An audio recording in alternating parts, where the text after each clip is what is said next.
यह कहानी है एक बहुत ही प्रतिभावान लड़की की जिसका नाम है भाव्या। भाव्या एक ऐसी लड़की है जिसने अपनी ज़िंदगी में सिर्फ और सिर्फ जीतना ही सीखा, जिसके सपने भी हमेशा से बड़े थे और हमेशा की तरह वह अपने सपनों को पूरा करने का दम भी रखती थी। उसकी अपनी ज़िंदगी में हमेशा ही सब कुछ अच्छा रहा।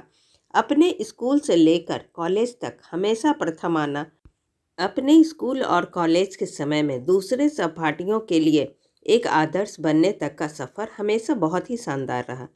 अपने घर परिवार में भी उसको सभी से बहुत प्यार सम्मान मिला। इस तरह अपने परिवार और अपने दोस्तों के साथ उसकी ज़िंदगी बहुत ही अच्छे से चल रही थी।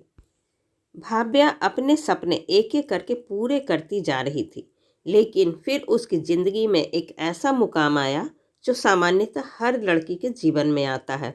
भाव्या के घर वालों ने उसकी शादी करा दी। बहुत ही धूमधाम से शादी हुई और भाव्या ने अपने नए शादीशुदा जीवन में कदम रखा, इस उम्मीद के साथ कि उसके जो सपने शादी से पहले अधूरे रह गए थे वो अब पूरे होंगे। वह अपने जीवन साथी के साथ मिलकर अपने जीवन में और आगे बढ़ती चली जाएगी और जैसा जीवन वह चाहती थी अब वो और उसका जीवन साथी साथ में मिलकर हासिल करेंगे।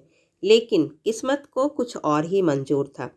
भाव्या को बहुत ही पारंपरिक और दकियानूसी सोच रखने वाला जीवन साथी मिला, जिससे भाव्या किसी भी तरह के साथ की उम्मीद कभी कर ही नहीं सकी।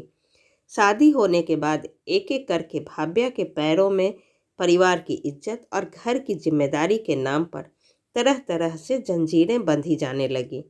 धीरे धीरे भाव्या को घर की जिम्मेदारी के नाम पर उसका खुद का अस्तित्व खोने पर मजबूर किया जाने लगा। एक एक करके भाव्या के सपनों का गला घोटा जाने लगा। ऐसे समय में भाव्या जो कभी अपनी ज़िंदगी में कामयाब होने का और जीवन में अपने दम पर कुछ हासिल करने का सपना देखा करती थी, वह सिर्फ एक हालातों की शिकार होकर रह गई। हर दिन वह खुद को कोसने लग गई, अपनी किस्मत को और अपने भगवान को, जिन्होंने उसके साथ ऐसा किया।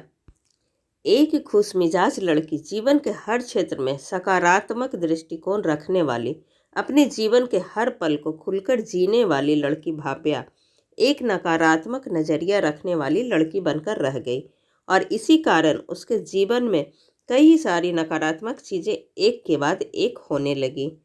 फिर कुछ समय बाद ही भाव्या ने एक नन्ही परी को जन्म दिया। वह नन्ही परी उसके जीवन में उम्मीद की एक किरण बनकर आई। इस नन्ही परी के आने के बाद भाव्या की जिंदगी फिर बदलने लगी। भाव्या अब नन्ही परी के लिए जीने लगी। धीरे धीरे भाव्या कब एक साधारण लड़की से एक ऐसी माँ के रूप में बदल चुकी थी जो अपने बच्चे के लिए पूरी दुनिया से लड़ जाए। उस नन्ही परी के आने के बाद भाव्या को यह एहसास होने लगा कि वह अब एक और दिन ऐसा जीवन नहीं जिएगी।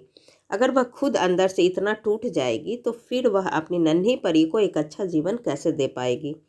इसलिए अब भाव्या ने अपने हक के लिए आवाज़ उठाना शुरू कर दिया। फिर क्या, एक एक करके सभी भाव्या के खिलाफ होने लगे, यहाँ तक कि खुद उसके जीवन साथी ने उसका साथ छोड़ दिया। लेकिन तमाम संघर्षों और विरोध के बाद भी भाव्या अपनी लड़ाई लड़ती रही, क्योंकि अब भाव्या ने यह निश्चय कर लिया था कि वह अपने और अपने बच्चे के जीवन को इस तरह से घुट घुट कर नहीं जिएगी। उसने फैसला किया कि वह अपने को और अपने बच्चे को एक अच्छा ज़िंदगी देगी, जहाँ पर शांति और सुकून हो और खुलकर अपने विचारों को व्यक्त करने की आज़ादी हो, अपने जीवन को अपने अनुरूप जीने की आज़ादी हो। भाव्या के यह निश्चय कर लेने के कुछ समय बाद फिर से धीरे धीरे भाव्या का जीवन भी सकारात्मक रूप से बदलने लगा। उसे अपने जीवन के सभी कामों में सफलता मिलने लगी और भाव्या अपने जीवन में एक के बाद एक सफलता हासिल करने लगी। अब भाव्या में एक ऐसी अंदरूनी शक्ति आ गई थी कि भाव्या अपने साथ में हो रही चीज़ों को समझने लगी थी और हर स्थिति का सामना करने की हिम्मत उसे अपने ही अंदर से मिलने लगी थी। अब भाव्या पहले से बहुत ज़्यादा खुश रहने लगी और जीवन में सब कुछ बदलने लगा। उसकी सफलता को देखकर उससे जलने वाले लोग कई तरह की बातें भी बनाने लगे, परंतु अब भाव्या को किसी की परवाह नहीं थी, क्योंकि अब भाव्या ने अपने ऊपर भरोसा करके अकेले जीना सीख लिया था। ऐसी ही अच्छी और ज्ञानवर्धक कहानी सुनने के लिए प्लीज़ आप मेरे चैनल को सब्सक्राइब ज़रूर करें। तब तक के लिए बाय बाय।